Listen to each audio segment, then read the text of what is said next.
Kijimoto has now revealed Kawaki's path towards redemption.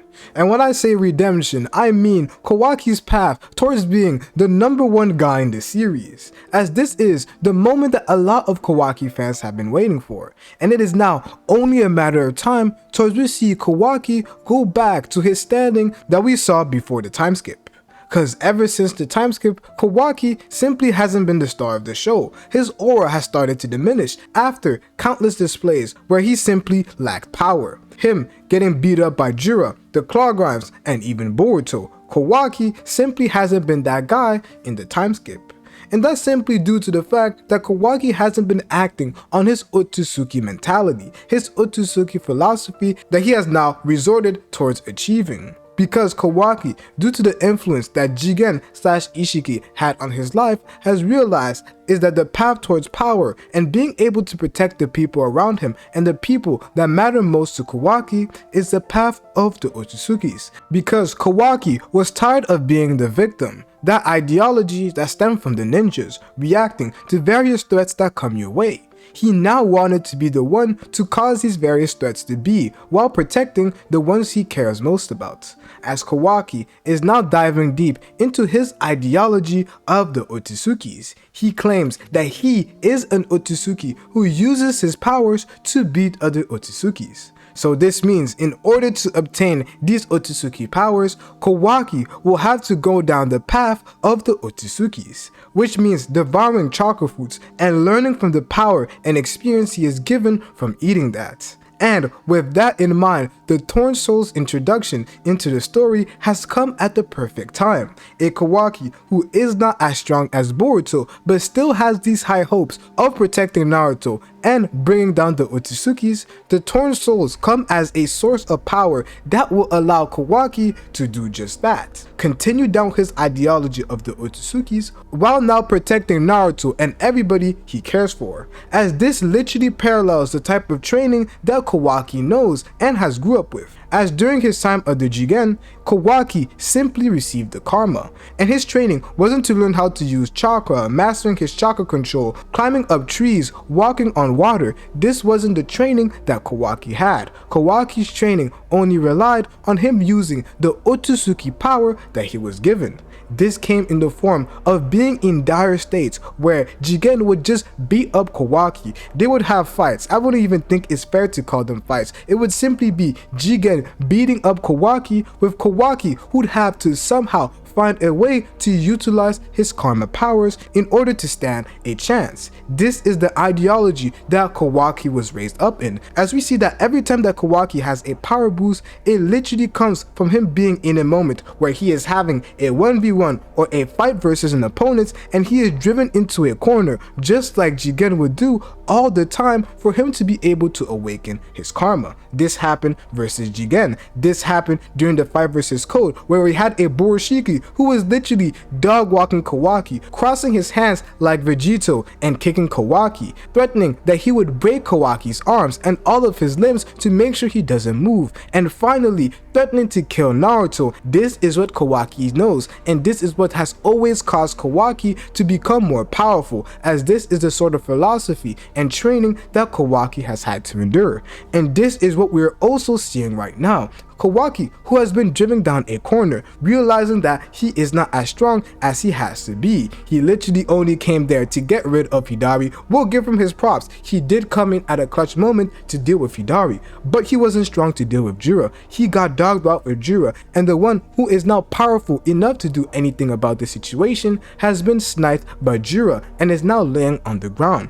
Kawaki is in a situation where he now has to show that backbone. Everything that has happened, him blaming everything on Boruto during the omnipotence and causing everybody to see Boruto as the person who killed the 7th Hokage. Everything is now coming back to bite Kawaki, and Kawaki has now been driven down a corner, which will ultimately lead towards him having a new power boost, as this is exactly what happens for Kawaki and his character. And although it is quite clear that Kawaki has no information about exactly what the Thorn Souls are, it is quite clear that he will come to figure out what it is.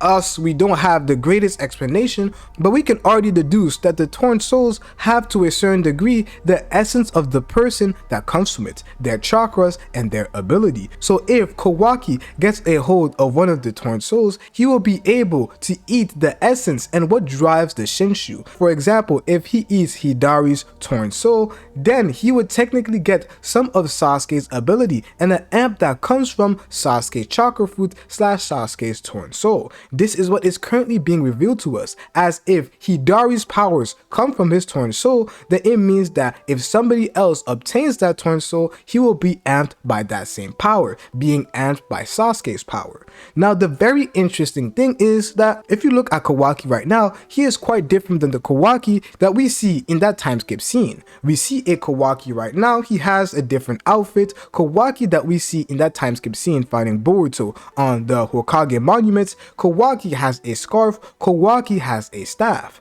And this is quite interesting when you pay attention to characters who have staff. Now, if you go back to look at people who had staffs, the first person I would think about would be somebody like Madara and Obito. Now, how exactly did those people gain a staff? They gained a staff after becoming the Jinchuriki of the Ten Tails. This is quite interesting, which means that somehow by being influenced by the Ten Tails, one can have a staff. We know that Jigen did have a staff, but Kawaki has mastered his Daikokoden and still doesn't show anything that has to do with a staff. So although it is possible that it is something that Ishiki had or Ishiki has something to do with, but Ishiki himself, it was only Jigen who had a staff. Ishiki, when he fought, he never showed a staff or used any weapons. He was using his bare fist. So when I see Kawaki with a staff, I now have to believe that there is the influence of the Ten Tails. And guess who is influenced and the incarnation of the Ten Tails? That person is Jura, as Jura himself confirmed that that is the case when he was talking to Himawari. When describing Himawari's situation, he compared Himawari to himself. Himawari is one mind, one soul with the Nine Tails, and Jura is one mind, one soul with the Ten Tails, as he is the incarnation of the Ten Tails. Which means that if Kawaki eats Jura's Torn Soul, he should also be able to gain a staff, just like Obito and Madara were able to do in the past. And now everything is starting to click. Kawaki's path towards rivaling Boruto, towards becoming that guy, is now being set, and the hints that Kijimoto is giving now allows us to see exactly what is going to happen to Kawaki and why he is so strong in that time skip scene.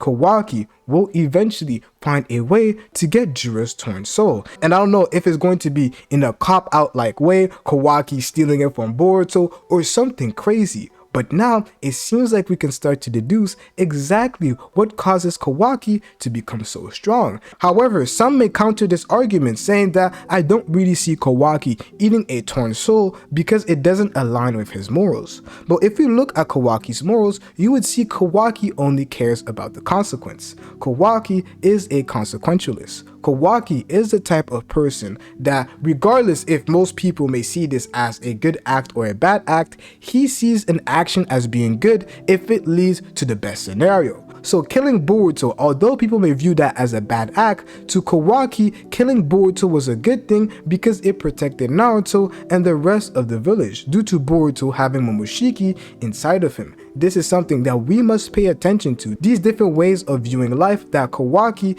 and Boruto have, which leads to the action that they create. In addition to the understanding that we now gain by exploring Kawaki's moral compass, we can also come to understand that Kawaki simply agrees with the Otsutsuki method. And it's not simply because Kawaki has an inherent dislike for shinobi, it's just that he believes that the shinobi method is ineffective. Because what is the method that shinobi gain power? We get a clear illustration of this in chapter 58, where we have a Kawaki who argues that although you guys can claim, talking about Boruto and Team 7, that the shinobi way of training is the proper way where you develop all your fundamentals, they simply don't have that sort of time. It would take 5-10 years for people like that to start to grow. We saw a Boruto in the time skip right now who, although it took him about 3 years, he still had to work quite hard to defeat the various opponents opponents that are in his vicinity, like Kawaki, Code, and even now the Shinshu.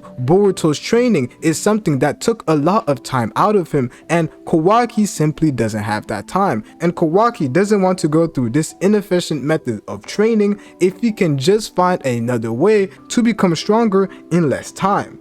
The way that Kawaki in that chapter decides to tackle this is that instead of working on the chakra fundamentals, that he is simply going to get that real type of training by having fights with Mitsuki, by having real combat that really reflects straight what you're going to be facing when you are fighting your opponent. That was the method that Kawaki proposed instead of going through the shinobi method of training, and it is the same method that Kawaki will go down, although it is not combat training that is life or death just like he endured versus Jigen, but the concept is still the same. To skip all those years of training and get stronger using a more effective style of gaining power, whether that be through combat training, chakra fruit, or anything else that Kawaki could get his hands on. That's what Kawaki would do to ensure that he is going to be powerful.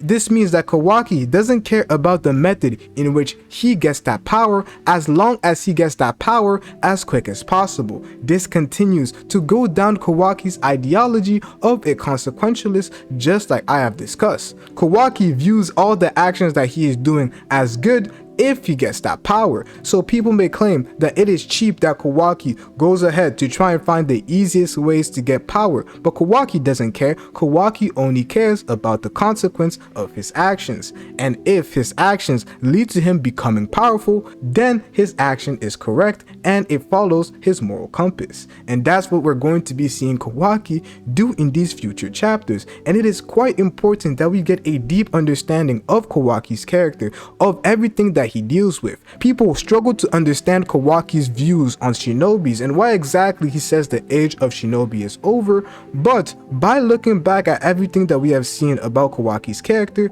we can slowly fill in the gaps and understand just what Kawaki is trying to achieve and why he views things in a certain manner. Now, when it comes to abilities that they have, there are a few abilities that Kawaki has access to and maybe has not displayed in the best manner that we have to discuss. And the first thing that I would like to do is name drop Kawaki's dojutsu, as it was released a bit in the past, but the name of Kawaki's dojutsu is the Kokugan. Maybe I am saying it wrong, but it translates to black eye, and you can see it right here, and it was basically given to us in the description of Kawaki's Sukona Hikonen, as this is what the text says: a pupil technique using Kawaki's left eye, the black eye. He can instantly shrink himself and any object he sees. He can also instantly return them to their original size. The black eye in quotations is the Kokugan. This is exactly what it translates to. But other abilities that somehow seem to be derived from this eye seems to be some sort of a wish granting ability.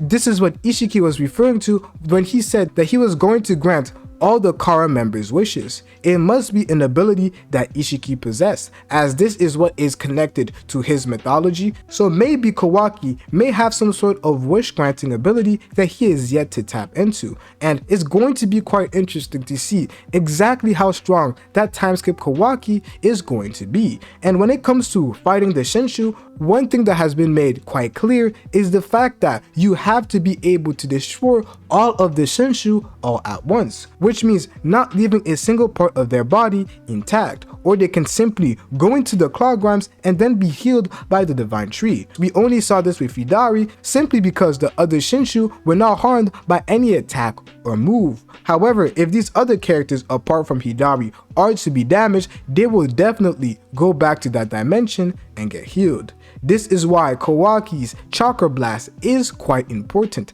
as Kawaki has the ability to completely vaporize his target, just like what he did to Hidari, and it is only after you completely vaporize your target that the Soul Thorn truly appears. This is what we saw with Hidari. The Soul Thorn appeared from the ashes that were created from Kawaki vaporizing Hidari's body, and that's most likely what will happen when Jura truly ends up getting defeated. Kawaki will have to vaporize all of Jura's being, thus leading to Kawaki obtaining his Soul Thorn.